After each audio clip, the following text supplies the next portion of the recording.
Okay, class 11th हम लोगों ने रेस्पिरेशन वाला चैप्टर स्टार्ट किया हुआ है। अब हमारा नेक्स्ट टॉपिक है ग्लाइकोलिसिस या ईएमपी पाथवे। इसे ईएमपी पाथवे क्यों कहते हैं? क्योंकि ये तीन वैज्ञानिक, जर्मन वैज्ञानिक थे, एम्बेडन, मेयरहोफ और पार्नस, जिन्होंने इसकी खोज की थी, ग्लाइकोलिसिस पाथवे की खोज की थी। इसीलिए इसको ईएमपी पाथवे का नाम भी दिया जाता है। इस पाथवे में होता क्या है, हमारा जो ग्लूकोज है, जो कि 6 कार्बन मॉलिक्यूल है, वो पायरुविक अम्ल के दो अणुओं का निर्माण करता है। ग्लूकोज से पायरुविक अम्ल बनता है। पायरुविक अम्ल 3 कार्बन कंपाउंड है, ग्लूकोज 6 कार्बन कंपाउंड है। इसीलिए पायरुविक अम्ल के दो अणु जो हैं वो इस पाथवे में बनते हैं। और ये पाथवे जो है ये कोशिका द्रव्य में होता है और ऑक्सीजन इसके लिए आवश्यक नहीं होती। ऑक्सीजन की अनुपस्थिति में ये संपन्न हो सकता है। इसीलिए glycolysis is a common pathway for aerobic as well as anaerobic respiration, यानी कि ये एक कॉमन मार्ग है किसका? वायवीय और अवायवीय श्वसन का।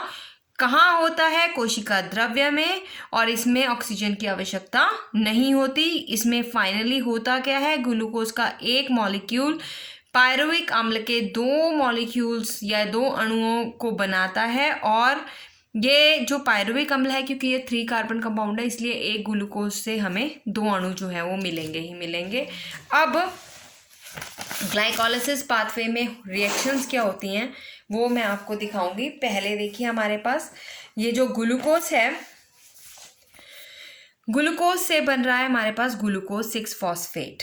ग्लूकोज 6 फॉस्फेट यानी कि एक फॉस्फेट ग्रुप इसके 6th कार्बन पे आके अटैच्ड हो गया, राइट। इतना IUPAC नॉमेनक्लेचर तो आप लोगों को आता होगा।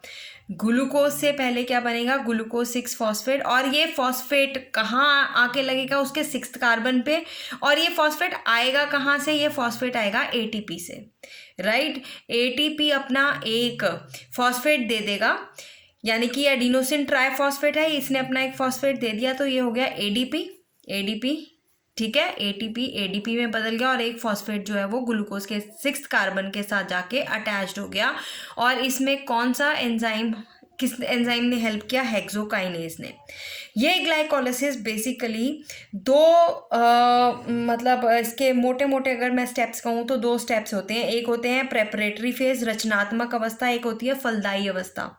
रचनात्मक अवस्था में हमारे पास क्या हो रहा है कि ATP के दो अणु जो हैं वो यूज होते हैं, और फलदायी अवस्था में हमारे पास ATP बनने स्टार्ट हो जाते हैं। यहाँ पे तो यूज हो रहा है ना, मैं आपको पूरा ATP इसमें कितने यूज हुए और कितने प्रोड्यूस हुए वो सब बताऊंगी एंड में। पहले आप इसका पूरा स्टेप्स जो है वो ध्यान से देखो, राइट। तो फर्स्ट स्टेप्स में हमारे पास फॉस्फोरिलेशन हो रही है। ये फर्स्ट फॉस्फोरिलेशन है जिसमें एक फॉस्फोरस जो है वो अटैच्ड हो जाएगा जाकर ग्लूकोज के 6 फॉस्फेट के साथ। और ये फॉस्फोरस कहाँ से आएगा? ATP से आएगा, ठीक है। उसके बाद ग्लूकोज 6 फॉस्फेट जो है वो किस में बदल जाता है? वो बदलता है हमारे पास फ्रक्टोज 6 फॉस्फेट में, ठीक है। ये जो ग्लूकोज 6 फॉस्फेट का फ्रक्टोज 6 फॉस्फेट में बदलना है, right. Glucose 6 phosphate changes into fructose 6 phosphate. ये जो रिएक्शन है ये होती है आइसोमराइजेशन, समावयवीकरण रिएक्शन। आइसोमर्स हैं ये एक दूसरे के, इनका मॉलिक्यूलर फॉर्मूला सेम है पर इनका स्ट्रक्चर जो है वो अलग होता है, राइट। मॉलिक्यूलर फॉर्मूला सेम है, इनका स्ट्रक्चर अलग होता है, इसलिए यहाँ पर आइसोमरेज एंजाइम जो है यूज होता है, फॉस्फोग्लूको आइसोमरेज। आपने देखा था पीछे एंजाइम वाले चैप्टर में कि एंजाइम्स की जो नॉमेनक्लेचर है, एंजाइम का नाम हम किस पे देते हैं, किस तरह के सबस्ट्रेट पे वो एक्ट करता है या फिर किस तरह की रिएक्शन में वो पार्टिसिपेट करता है, उसके बेस के ऊपर हम एंजाइम का नाम देते हैं। और पीछे ASE जो है वो ज़रूर लगाते हैं, ठीक है। तो ये phosphogluco isomerase type of reaction isomerisation है। ग्लूकोज 6 फॉस्फेट किस में बदल गया? फ्रक्टोज 6 फॉस्फेट में। अब हमारे पास जो थर्ड स्टेप होगा, थर्ड रिएक्शन में दोबारा से फॉस्फोरिलेशन होगी, यानी कि एक और फॉस्फोरस आकर फ्रक्टोज 6 फॉस्फेट के साथ ज्वाइन करेगा और वो उसकी फर्स्ट कार्बन पे जाके लगेगा। कहाँ जाके लगेगा? पहली कार्बन पे। तो ये बन जाएगा फ्रक्टोज 1,6 बाइफॉस्फेट, ठीक है, फ्रक्टोज 1,6 बायफॉस्फेट। और इसमें कौन से एंजाइम यूज हो रहे हैं? काइनेज, फॉस्फोफ्रक्टोकाइनेज। फॉस्फोफ्रक्टोज किस सबस्ट्रेट के ऊपर एक्ट कर रहे हो, उसके नाम से फॉस्फोफ्रक्टो ले लिया। टाइप काइनेज, ठीक है, काइनेज एंजाइम्स जो हैं यहाँ पर यूज हो रहे हैं। और एक फॉस्फेट ग्रुप जो यहाँ पर आकर लगा वो कहाँ से मिला हमें? एटीपी से। तो देखिए यहाँ तक हमारे 2 एटीपी जो हैं वो यूज हो चुके हैं। एक हमारे पास यहाँ पर यूज हुआ था फर्स्ट रिएक्शन जो हमने देखी, राइट। फिर एक हमारे पास यहाँ पे यूज हुआ जो हमने थर्ड रिएक्शन देखी। फिर हमारे पास ये जो फ्रक्टोज 1,6 बायफॉस्फेट है, ये इतनी नॉमेनक्लेचर केमिस्ट्री में आप लोगों ने क्लास 10th में भी पढ़ी हुई है। फ्रक्टोज 1,6 बायफॉस्फेट का मतलब 2 फॉस्फेट ग्रुप है। 1,6 का मतलब एक फर्स्ट कार्बन पे है और एक 6th कार्बन पे है। ये आप लोगों को यहाँ पर इनके मॉलिक्यूलर स्ट्रक्चर बना के भी दिखाए हुए हैं। ये हमने बायो में इनके मॉलिक्यूलर स्ट्रक्चर नहीं करने हैं, जस्ट इनके नाम लिखने हैं। ये देखिए हमारे पास ये फ्रक्टोज 1,6 बायफॉस्फेट है, यहाँ पर 2 फॉस्फेट लगे हुए हैं। ये एक इस तरफ लगा हुआ है, राइट, और एक ये इस तरफ लगा हुआ है। तो ये जो हमारे पास लगे हुए हैं 2 फॉस्फेट ग्रुप, ये फ्रक्टोज 1,6 बायफॉस्फेट। आपको ये मॉलिक्यूलर फॉर्मूला नहीं करने हैं, you just have to remember the name, right. फिर उसके बाद फ्रक्टोज 1,6 बायफॉस्फेट जो है वो अल्डोलेज एंजाइम की उपस्थिति में क्या हो जाते हैं? ये इनका क्लीवेज हो जाएगा, ये टूट जाएंगे। अल्डोलेज एंजाइम की उपस्थिति में इनका क्लीवेज हो जाएगा, ये टूट गए। और टूट के इन्होंने क्या बनाना है? ये हमारे पास एक तो बनेगा डाईहाइड्रोक्सी एसीटोन फॉस्फेट और दूसरा हमारे पास बनेगा ग्लिसर अल्डिहाइड 3 फॉस्फेट, ठीक है। एक बनेगा डाईहाइड्रोक्सी एसीटोन फॉस्फेट और ग्लिसर अल्डिहाइड 3 फॉस्फेट। ये दोनों के दोनों जो हैं वो 3 कार्बन कंपाउंड हैं। यहाँ तक 6 कार्बन कंपाउंड चल रहा था, राइट। 6 कार्बन कंपाउंड का क्लीवेज हुआ, ये टूट गए। 3 कार्बन कंपाउंड एक और 3 कार्बन कंपाउंड दूसरा बना। और इसकी क्लीवेज जो है वो टूटना जो है वो किस एंजाइम की उपस्थिति में संपन्न हुआ? अल्डोलेज एंजाइम की उपस्थिति में ये संपन्न हुआ। और ये जो 2 चीज़ें हमारे पास बनी हैं, डाईहाइड्रोक्सी एसीटोन फॉस्फेट और ग्लिसरल्डिहाइड 3 फॉस्फेट, ये दोनों इंटर कन्वर्टिबल हैं। यानी कि जैसे जैसे ग्लिसरल्डिहाइड 3 फॉस्फेट यूज़ होता रहता है वैसे वैसे डाईहाइड्रोक्सी एसीटोन फॉस्फेट जो है वो ग्लिसरल्डिहाइड 3 फॉस्फेट में और चेंज होता रहता है और इसका निर्माण लगातार होता रहता है, राइट। या ये इसमें कन्वर्ट हो सकता है और ये इसमें कन्वर्ट हो सकता है, ये इंटर कन्वर्टिबल हैं, राइट। उसके बाद हमारे पास नेक्स्ट जो अवस्थाएं शुरू होती हैं वो हैं कह लीजिए हमारी पे ऑफ फेज शुरू हो जाता है। यहाँ पर हमारे पास NADP बने गए और ATP बनने शुरू हो जाते हैं। यहाँ पर पे ऑफ फेज शुरू हो गया। अब ग्लिसरल्डिहाइड 3 फॉस्फेट जो है इससे रिएक्शन कंटिन्यू होती हैं। यहाँ पर सेम रिएक्शन आपको इस तरफ भी लिखी हुई है। इसका मतलब यही है कि ये जो है एक्चुअली में इसमें टूट रहा है और यही रिएक्शन जो है आगे फर्दर कंटिन्यू होती हैं। ग्लिसरल्डिहाइड आप ये वाली अगर नहीं भी लिखोगे तो यही वाली रिएक्शन आगे फर्दर कंटिन्यू होती है, ठीक है। तो यहाँ पर फलदायी अवस्था शुरू हो जाती है जिसमें ग्लिसर अल्डिहाइड 3 फॉस्फेट, मैं अब आपको फिर से बता रही हूँ कि आगे की प्रक्रियाओं में केवल ये फॉस्फोग्लिसरल्डिहाइड ही पार्टिसिपेट करता है, ठीक है। तो हम यह कह सकते हैं कि ग्लूकोज का प्रत्येक अणु से फॉस्फोग्लिसरल्डिहाइड के 2 अणु बनते हैं। बने तो ये डाईहाइड्रोक्सी एसीटोन फॉस्फेट, ये पर इंटर कन्वर्टिबल है, ये इसमें लगातार चेंज होता रहेगा। आगे की रिएक्शंस ये रहेंगी। ग्लिसरल्डिहाइड 3 फॉस्फेट से हमारे पास क्या होगा? एक अब फॉस्फोरिलेशन होगी, एक फॉस्फेट ग्रुप आके इसमें अटैच्ड होगा, राइट। और ये जो फॉस्फेट है वो फर्स्ट कार्बन पे जाके अटैच होगा। पहला 3rd कार्बन पे था, राइट। फिर एक और आ गया वो फर्स्ट कार्बन पे, ये बन गया 1,3,5 बायफॉस्फोग्लिसरेट, ठीक है। ये जो हमारे पास फॉस्फेट आया वो फॉस्फेट हमें मिलता है, ये इनऑर्गेनिक फॉस्फेट PI लिखा हुआ है, PI का मतलब है इनऑर्गेनिक फॉस्फेट। ये हमें मिलता है फॉस्फोरिक अम्ल से H3PO4 से, ठीक है।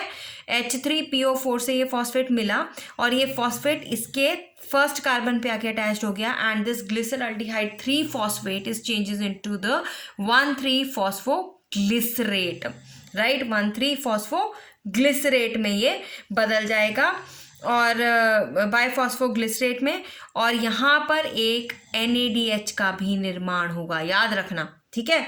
यहाँ पर हमारे पास NADH का भी निर्माण जो है वो हुआ है। आगे 1,3 बाइफॉस्फोग्लिसरेट से बनेगा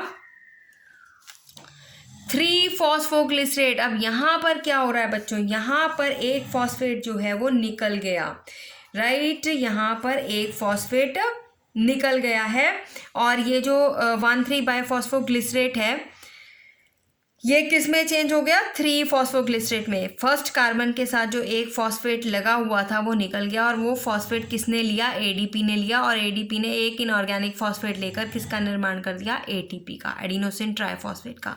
फिर 3 फॉस्फोग्लिसरेट जो है वो 2 फॉस्फोग्लिसरेट में चेंज हो गया, जस्ट उसकी पोजीशन जो है, फॉस्फेट की पोजीशन चेंज हो गई थर्ड से सेकेंड कार्बन पे। उसके बाद हमारे पास डिहाइड्रेशन हुई, यानी कि निर्जलीकरण हुआ। निर्जलीकरण, एक वाटर का मॉलिक्यूल निकल जाता है और ये बन जाता है फॉस्फोइनोल पायरुवेट। क्या बन गया ये, फॉस्फोइनोल पायरुवेट। और ये फॉस्फोइनोल पायरुवेट जो है वो बन जाता है, किस में चेंज हो जाता है, पायरुवेट में। पायरुवेट इज पायरुविक एसिड, और यहाँ पर भी एक फॉस्फेट जो है निकल जाता है और ATP का निर्माण करता है। और ये पायरुवेट 3 कार्बन कंपाउंड है, और ये 3 कार्बन कंपाउंड कितने मॉलिक्यूल्स बनते हैं, 2 मोल्स बनते हैं। ग्लिसरअल्डिहाइड जो हमने यहाँ से रिएक्शन स्टार्ट की थी, ग्लिसरअल्डिहाइड 3 फॉस्फेट, इसके एक्चुअली 2 अणु होते हैं, तो इसके एक अणु से एक पायरुवेट बनेगा, दूसरे अणु से दूसरा पायरुवेट बनेगा। तो फाइनली हमारा जो ग्लूकोज जो है ग्लाइकोलिसिस में, एक ग्लूकोज से कितने पायरुविक अम्ल बनते हैं, 2 पायरुविक अम्ल बनते हैं, और 2 अणु, मतलब उसके 2 अणु बनते हैं, और ये नंबर ऑफ रिएक्शंस जो है इसमें पार्टिसिपेट करती हैं। रिएक्शन में कौन सा प्रोडक्ट कब बन रहा है और कौन सा एंजाइम कब यूज़ हो रहा है, you have to learn it. या आपको लर्न करना है, बस थोड़ा सा उसको ट्रिकीली समझ के लर्न करना है कि ग्लूकोज का पहले फॉस्फोराइलेशन होता है, ठीक है, जिसमें एक फॉस्फेट ग्रुप अटैच्ड होता है, और वो अटैच कहाँ होता है, उसके 6 कार्बन पे ग्लूकोज 6 फॉस्फेट। फिर ये इसका आइसोमराइजेशन होती है, ग्लूकोज 6 फॉस्फेट और फ्रक्टोज 6 फॉस्फेट का मॉलिक्यूलर फॉर्मूला सेम है, बट मॉलिक्यूलर स्ट्रक्चर जो है वो अलग है। फिर फ्रक्टोज 6 फॉस्फेट से एक फॉस्फेट और आगे अटैच्ड हो जाता है उसके फर्स्ट कार्बन पे, and it becomes a fructose 1,6 biphosphate. और उसके बाद ये फ्रक्टोज 1,6 बाइफॉस्फेट का क्लीवेज होता है, क्लीवेज का मतलब ये टूट जाता है। फिर ग्लिसरल्डिहाइड 3 फॉस्फेट के 2 अणु लिखो, राइट, क्योंकि ये दोनों जो सेपरेट अणु बने हैं ये एक दूसरे के साथ इंटरकन्वर्टेबल हैं, आइसोमराइजेशन के द्वारा ये चेंज होते रहते हैं। फिर ये number of series of reactions के द्वारा, डिहाइड्रोजिनेशन के द्वारा, डिहाइड्रेशन के द्वारा, निर्जलीकरण जहाँ से पानी भी निकला है, राइट, तो हमारे पास फाइनली पायरुविक एसिड जो है वो बन जाता है। Pyruvate is pyruvic acid, right. अब हम देखेंगे हमारे पास ATP कितने बनते हैं ड्यूरिंग दिस ग्लाइकोलिसिस। ग्लाइकोलिसिस की प्रक्रिया में हमने देखा 2 जगह ATP यूज हुए हैं, ठीक है। तो ग्लाइकोलिसिस एक अवायवीय प्रक्रिया है जिसमें ग्लूकोज के एक अणु से पायरुविक अम्ल के कितने अणु बनते हैं, 2 अणु, ठीक है। और ये कहाँ होती है, कोशिका द्रव्य में। अब इसकी समरी है फटाफट से और आपको समझ में आ जाएगा। इस पूरी प्रक्रिया के दौरान ATP के 2 अणुओं का उपयोग होता है, 2 अणु बनेंगे। और ATP के एक अणु का उपयोग कहाँ हुआ था, जब ग्लूकोज से ग्लूकोज 6 फॉस्फेट बना था, और दूसरे का यूज़ कहाँ हुआ था, जब फ्रक्टोज 6 फॉस्फेट से फ्रक्टोज 1,6 बाइफॉस्फेट बना। 2 अणु इसके यूज हुए थे, पीछे अभी मैंने आपको रिएक्शंस में दिखाया है। फिर ग्लाइकोलिसिस के दौरान 4 ATP अणु बने थे, बने भी थे, देखिए यहाँ पर इस रिएक्शन में भी ATP बना और इस रिएक्शन में भी ATP बना, ठीक है। तो इसमें 4 ATP का निर्माण भी हुआ है, राइट, जबकि 2 अणुओं का तो उपयोग हो गया, 4 का निर्माण हुआ, तो नेट लाभ हमारे पास कितना हुआ, नेट लाभ हमारे पास 2 ATP का ही हुआ। 4 बने, 2 यूज हुए थे, तो नेट जो हमारे पास लाभ हुआ 2 ATP का लाभ हुआ। अब आपको मैंने कहा था, याद रखना, जब पीछे मैं आपको ग्लाइकोलिसिस का प्रोसेस समझा रही थी कि यहाँ पर NADH2 भी बनता है, ठीक है। तो 2 ATP अणु के शुद्ध लाभ के अलावा इस क्रिया में क्या बनता है, NADH2 के 2 अणुओं का उत्पादन भी होता है। और ये NADH2 अगर इलेक्ट्रॉन ट्रांसपोर्ट चेन में जाएंगे, जो कि मैं आपको आगे समझाऊंगी भी क्या होती है इलेक्ट्रॉन ट्रांसपोर्ट चेन, जब ये आगे इलेक्ट्रॉन ट्रांसपोर्ट चेन में जाएंगे तो ये इलेक्ट्रॉन ट्रांसपोर्ट में जाकर ATP के 3 अणु जनरेट करते हैं।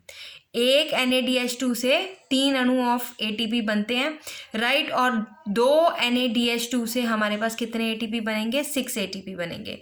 ऊपर शुद्ध लाभ कितना हुआ था, 2, और NADH2 से कितने बन गए, 6, ठीक है।